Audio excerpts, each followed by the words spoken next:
Welcome to the Voice of Retail. I'm your host, Michael LeBlanc. This podcast is brought to you in conjunction with Retail Council of Canada. In this episode, meet Howard Tiersky, author of the Wall Street Journal best-selling book, Winning Digital Customers, The Antidote to Irrelevance. In a wide-ranging interview with this digital veteran, Howard takes us through his 5-step roadmap to thriving in a digital world. And then how do you transform that into a vision for what would we want it to be? If we were building this company from the ground up right now to compete in the digital world, what should that customer experience be? Without the fear of the fact that the next step is going to be to ask the question, how do we get there? Sometimes we sandbag our vision of the future because we know if we envision the future that we really should be heading towards, how the heck are we ever going to get there? But that's the purpose of this book, to say, no, let's envision what would really be the truly competitive experience for today's digital customer, who now hopefully we understand through the research we've done. And then the third step is to create a roadmap and build it. And of course, one can say a lot about that, but I talk in the book a lot about design thinking practices to how do you take that bigger picture vision of a journey, break it down to individual products and services and experiences. Howard, welcome to the Voice of Retail podcast. How are you doing this afternoon? Awesome. Thanks so much for having me. Glad to be here. Well, thanks for joining me. Where in the world am I finding you today? Well, I am in my home office in Mahwah, New Jersey, just outside New York City. Oh, fantastic. Now, are you born and raised there? Did you move there? Do you travel around a lot? What's a bit of your backstory from that? I was born and raised in a suburb of Chicago called Lincolnwood. Mm-hmm. And I went to NYU for school. And so other than a couple of years I spent in LA at one point, I've been in the New York area ever since. And at a certain point, had kids and moved to New Jersey for the playgrounds and the free parking. Mm-hmm. Playgrounds and free parking, right on. All right, well, listen, we're here to talk about your book and your insights. It's a real treat. I've been looking forward to this for a while. So why don't we jump right in? Tell us and the listeners about yourself, your background, how you got to where you are today, and what you do for a living. Sure. So, I have spent the last 25 years of my career working with large brands on really one question, which is how can they use digital to improve their business? And when I started doing it, digital was a little bit of a peripheral marketing channel, an extra way to create awareness among certain populations of people that wanted to go to websites back in the mid-90s.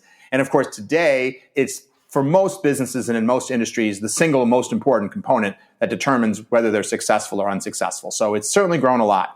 And I've had the amazing opportunity to work with major brands in many industries, from banks like JP Morgan Chase and Morgan Stanley to big manufacturing companies like Airbus and General Electric, and have worked with many retailers like Macy's, Aeropostale, as well as American Girl, and also retail venues like large malls like Mall of America, places like Universal Studios theme parks, and where other locations where retail and even with organizations like Barnes & Noble Education that runs college bookstores on campuses all over the country. So I've had a chance to work in a lot of different flavors of retail and a little different aspects of retail, from how do you improve the customer's online shopping experience to how do you use digital to improve the in-store shopping experience, to digital components in retail that relate more to management of inventory or more effective in marketing or more effective ways of using big data analyzed for merchandising and things like that. Now, looking at your background, you came from a consulting background. Was it always the case? Did you, when you were growing up, did you want to be in the consulting space, or as you were going through school or whatever? Is that what attracted you, the opportunity, the dynamism of consulting? Or talk about that a bit. Yeah, little 4-year-old Howard was like, someday I'm going to be a consultant. Let me put that sandbox into a matrix for you. Over there, the top performing matrix. We got the shovels. That's and we right. got Exactly. tails. That's great.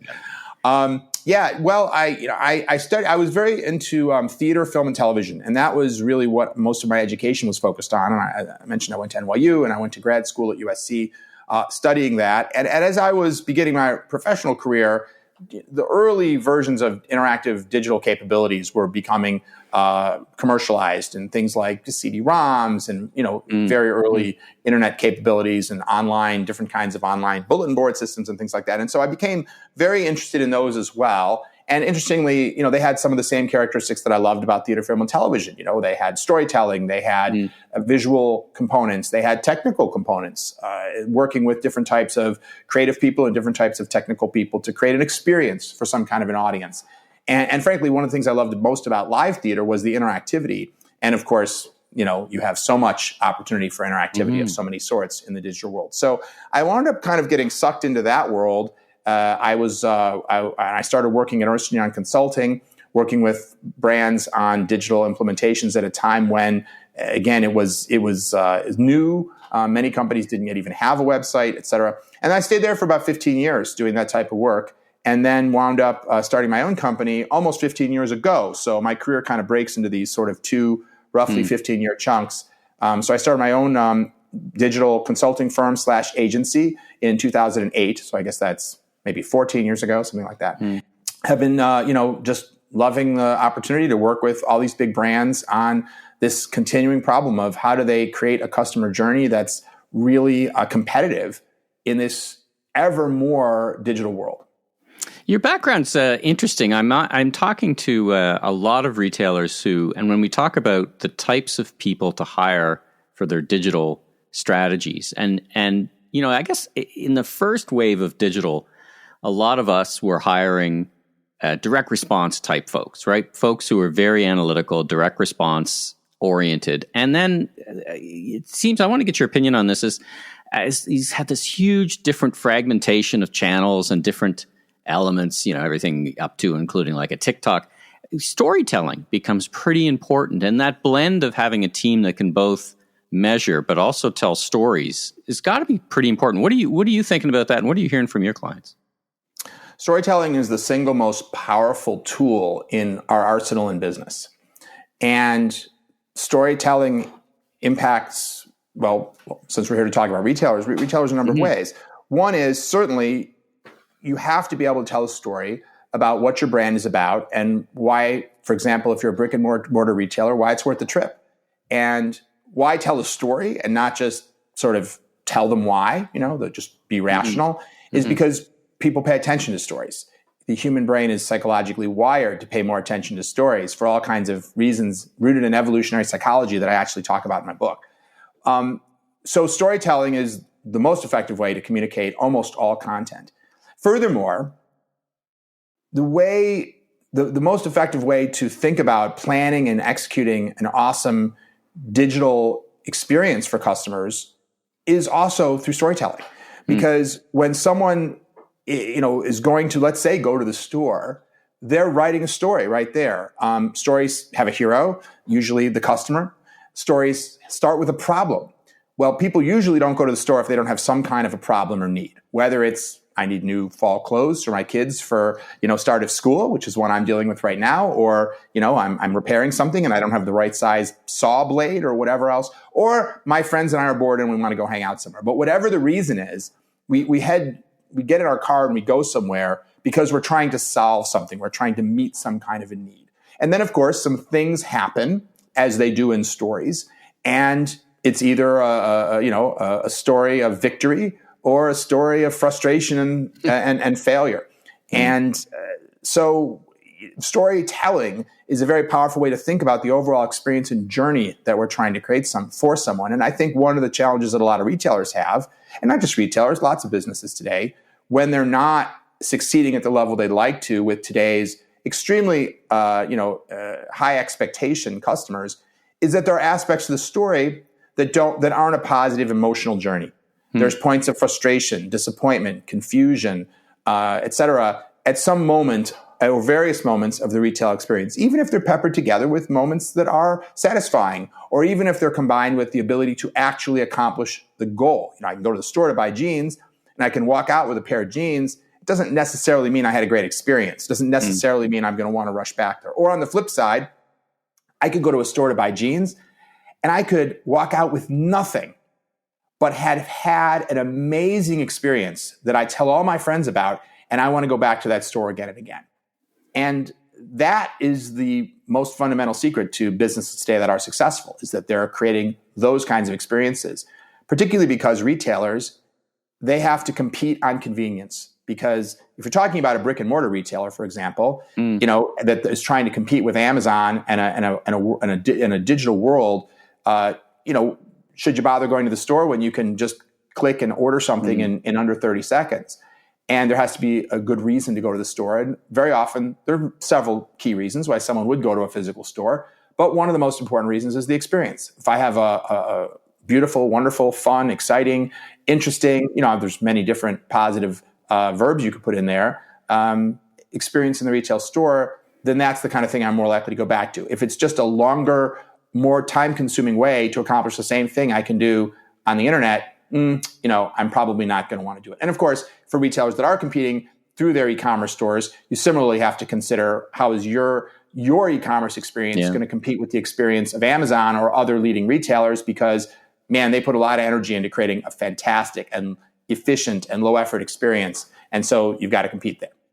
Well, you've captured in that statement that kind of essence, I think, that confuses a lot of analysts looking outside into retail, the difference between buying and shopping, right? The difference between efficiency and experience, and the two could coexist. You got to pick your spot, though. If you're going to be efficient, you better be really efficient. But that isn't the only path to success. You can also be experiential, because people might not know what they're looking for, right? Your example, the jeans. Maybe I'm looking for a pair of jeans, but I don't really know. But if you know what you're looking for exactly, then you want the most efficient experience potentially. Anyway, let's jump right into your book, Winning Digital Customers, The Antidote to Irrelevance. Now, it's a big book. I mean, it's 300 pages plus, the big scope. It's ambitious, but it is compliments to you. It's well structured. It was a great read.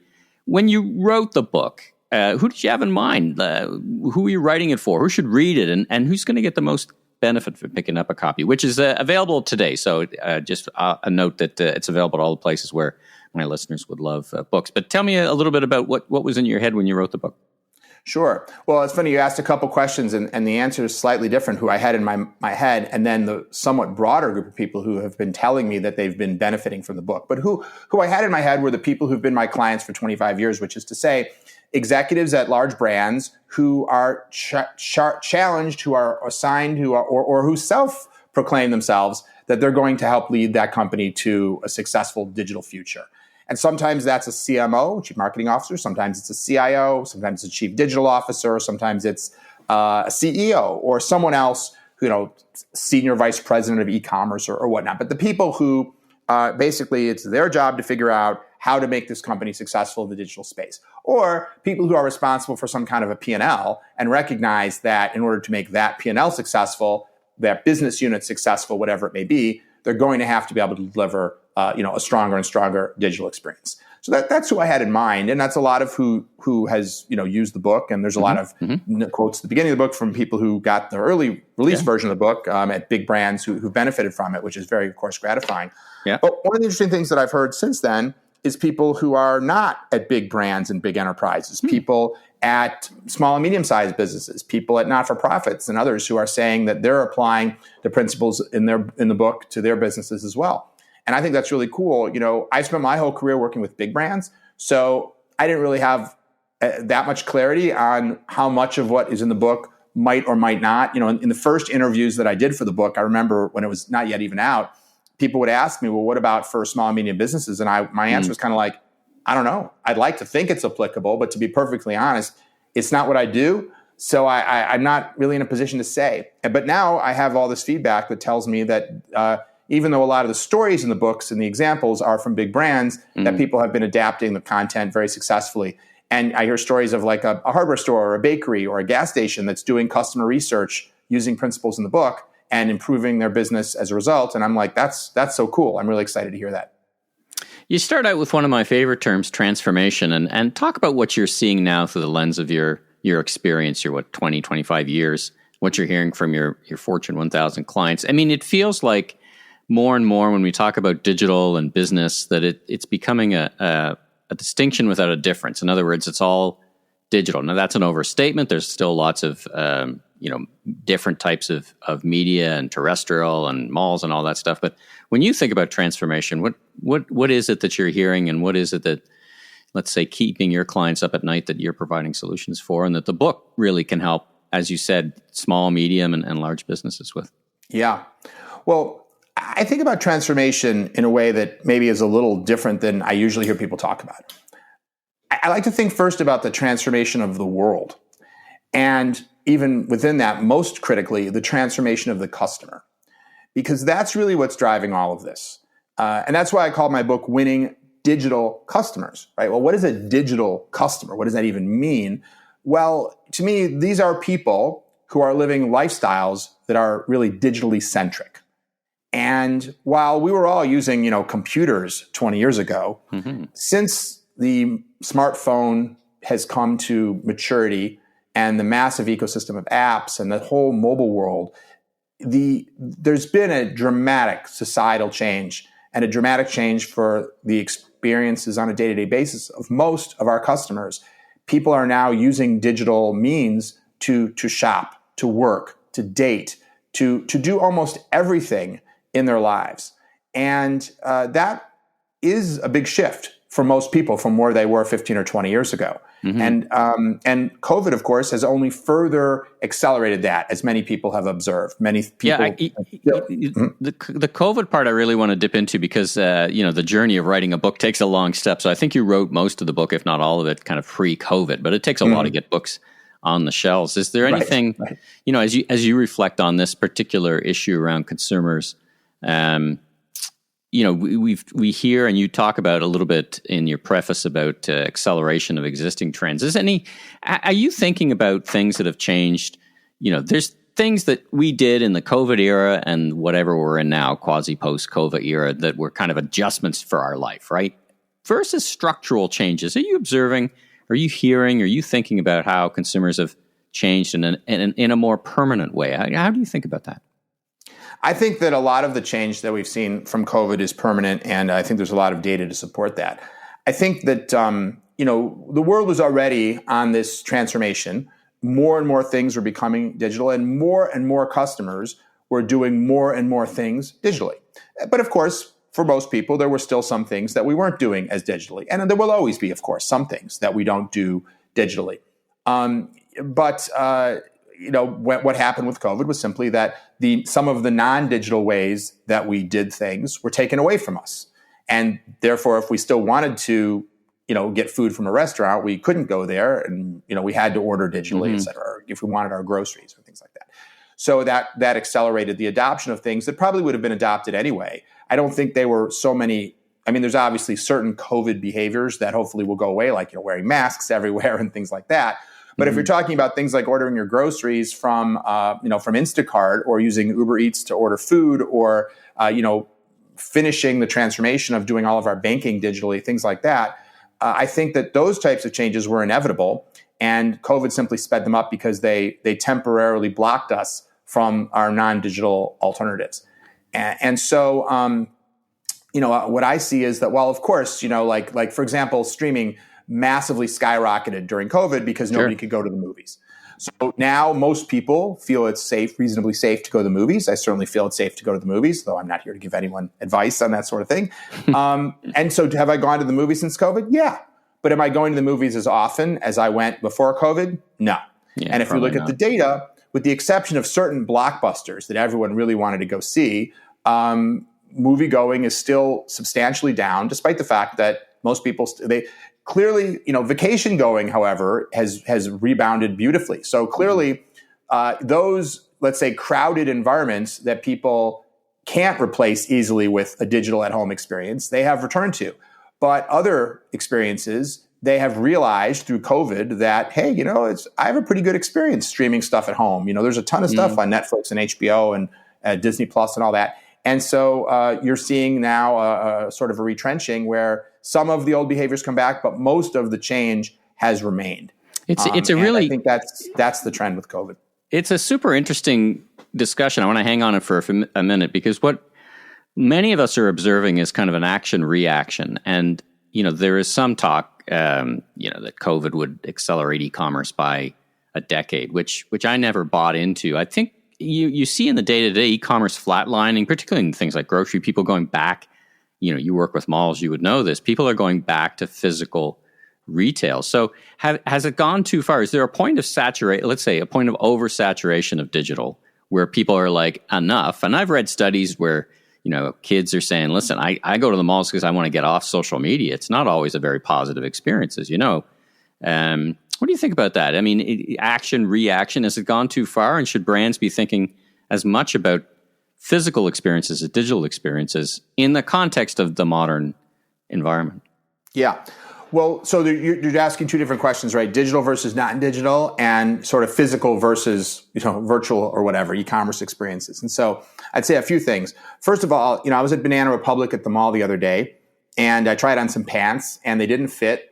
I'm not going to say whether they were too tight or too loose, but let's just say they didn't fit. And so I come out of the dressing room, and the person says to me, would you like to see those? I hand them to her. I'm not going to get these. She says, would you like to see them in another size? And I kind of have this moment of pause, because I think I've had this experience before where then you say, yeah, do you have this in a 38 or whatever? And then they disappear for 20 minutes and you feel this obligation to wait for them because they're supposedly off looking for some pants for you, but you don't know if you're ever going to see them again. And so I almost hesitate. I've become trained to almost hesitate to ask someone for help.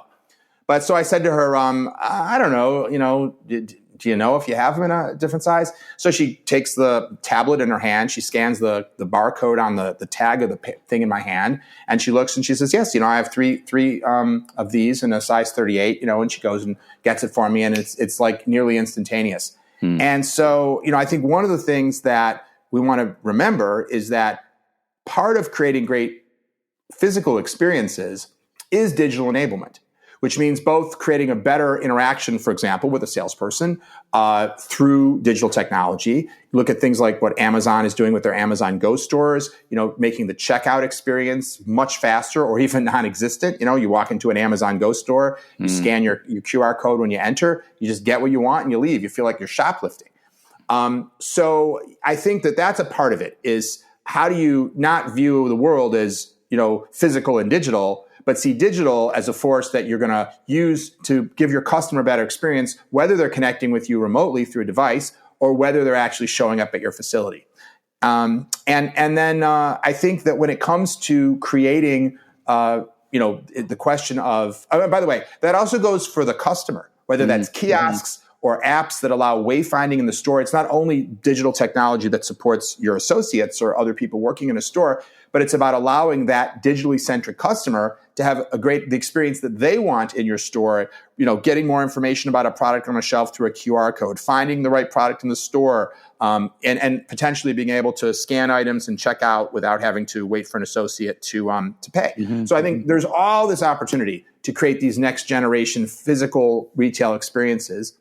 And at the same time, you have to motivate people to get in the car and go somewhere if you're going to make it worth their while. And I think there's a lot of different types of retailers, right? If you look at one of the things, if you look at what's happening with where people are going for retail, certain types of real estate is doing much better than others. The thing that's doing the best are multi-use mall-type facilities that include dining, entertainment, that really are destinations.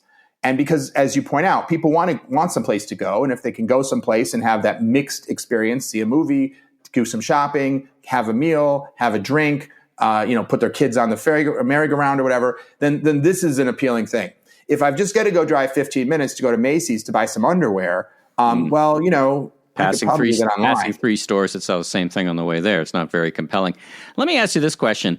I'm willing to bet that if you pulled out a PowerPoint presentation you created at EY 20 years ago, you'd be saying a lot of the same things. Did you expect we'd be farther along? I mean, I created some of these things in 2000 that you're describing. They're all wonderful, the kind of arming associates with more knowledge, wayfinding.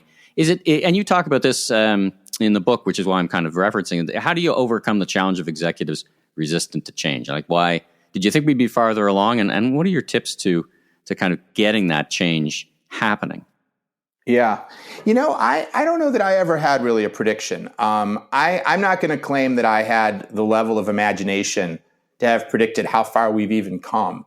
I wouldn't sit here and say, 20 years ago, I thought by now we'd be farther along. I actually think we've come an enormously long way. And as I say, we have a society that in what feels to me like a short period of time has become so digitally centric. So I feel like the change for the customer has been pretty fast. But I think that what has lagged is some brands' ability to keep up. And of course, we've seen some brands go by the wayside, whether that's Sears or Toys R Us, focusing on retail, Circuit City or Toys R Us. We've seen some shocking, disappearances of brands which we would have previously thought were very, very strong, cornerstone retail brands. And well, of course, every one of those stories has many factors into what it led them to bankruptcy.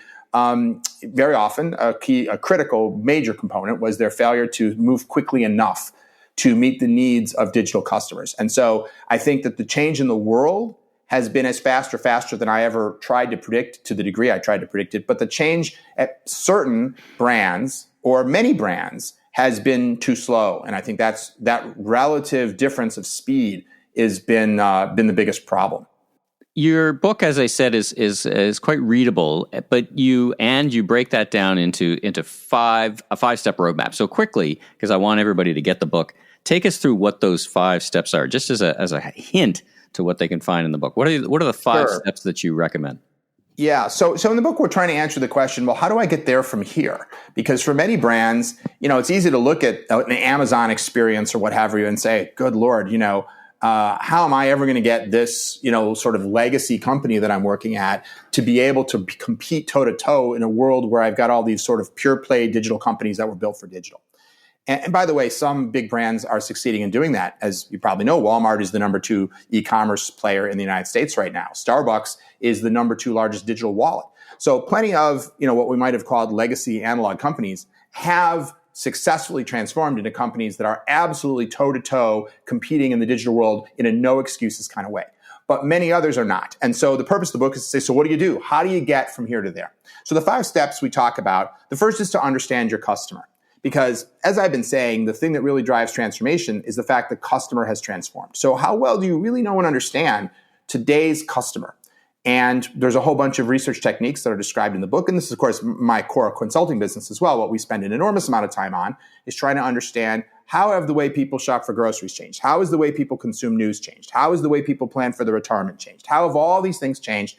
And how have their needs and expectations changed? Not just as a result of digital, by the way, because COVID has changed people's behaviors and needs in other ways too. Mm-hmm. But getting a fresh and really clear and detailed understanding of your customer, that's the first step. The second step is to map and envision the journey.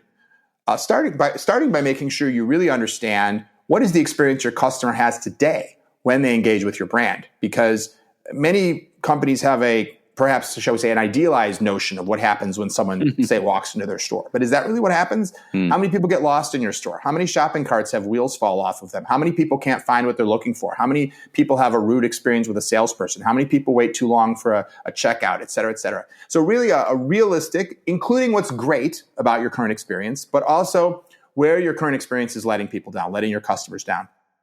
And then how do you transform that into a vision for what would we want it to be? If we were building this company from the ground up right now to compete in a digital world, what should that customer experience be? Without the fear of the fact that, the next step is going to be to ask the question, how do we get there? Sometimes we sandbag our vision of the future because we know if we envision the future that we really should be heading towards, how the heck are we ever going to get there? But that's the purpose of this book, to say, no, let's envision what would really be the truly competitive experience for today's digital customer, who now hopefully we understand through the research we've done. And then the third step is to create a roadmap and build it. And of course, one can say a lot about that, but I talk in the book a lot about design thinking practices to how do you take that bigger picture vision of a journey, break it down to individual products and services and experiences, and turn that into, and bring it to life, and take that vision and make it something that your customers are experiencing. And while you do those 3 steps, there are 2 parallel steps. The fourth step, which is parallel with all this, is to optimize the present. Because, as I mentioned earlier, many companies are doing things that aren't meeting their customers' needs today, combined with other things that are meeting their needs. But it's the gaps which we want to focus on, because that's where the greatest opportunity for growth and new revenue is. And so some of those things may require big transformation. But you know what? When you start to do this kind of research, some of them may not. Some of them may be simple things to solve with a sign, with one new role in your store, with a change to the way you organize your inventory, et cetera. So identifying those quick hit optimization opportunities and continuously improving even while you think about kind of a next generation approach. And then the last is something you alluded to earlier, which is to lead the change. Because transforming an organization starts first and foremost, not with stores or real estate or technology, but with people. And unfortunately, for transformation, people have kind of a built-in natural resistance to change. Not all people, but a majority of people. And so when you're trying to get an organization to think differently, to adopt new ways of operating, you need to be able to provide the kind of leadership that gets people to overcome their natural hesitation and really support the change. And so I talk in the book at some length about what are some of the biggest barriers to driving change within organizations and what are some techniques to overcome. Well, the book is Winning Digital Customers, The Antidote to Irrelevance. Howard, it's been such a treat having you on the podcast. It's a great exploration. Recommend everybody who's listening pick up the book at their local favorite book sellers. Now, if people want to get in touch with you or keep up with what you're doing, are you a LinkedIn person? What's the best way to get in touch? I am. And by the way, there's a website for the book, which is at winningdigitalcustomers.com. If you go there, you can download the first chapter for free and also get added to my mailing list. I am also a big LinkedIn person, yes. I post stuff almost every day, I have a new LinkedIn newsletter. I put a lot of videos up there and things like that. So absolutely, you can follow me on LinkedIn under my name, Howard Tiersky. And those are probably the two best ways of getting in touch with me. Well, wonderful. Well, Howard, thanks again for joining me on The Voice of Retail. It's a real treat to meet you and chit and chat about this content. I wish you much continued success and a great rest of your day. Likewise. Thanks for having me. Thanks for tuning into this special episode of The Voice of Retail. If you haven't already, be sure and click and subscribe on your favorite podcast platform so new episodes will land automatically twice a week. And check out my other retail industry media properties, the Remarkable Retail Podcast, Conversations with Commerce Next Podcast, and the Food Professor Podcast with Dr. Sylvain Charlebois. Last but not least, if you're into barbecue, check out my all-new YouTube barbecue show, Last Request Barbecue, with new episodes each and every week. I'm your host, Michael LeBlanc, president of M.E. LeBlanc Company and Maven Media. And if you're looking for more content or want to chat, follow me on LinkedIn or visit my website at meleblanc.co. Have a safe week, everyone.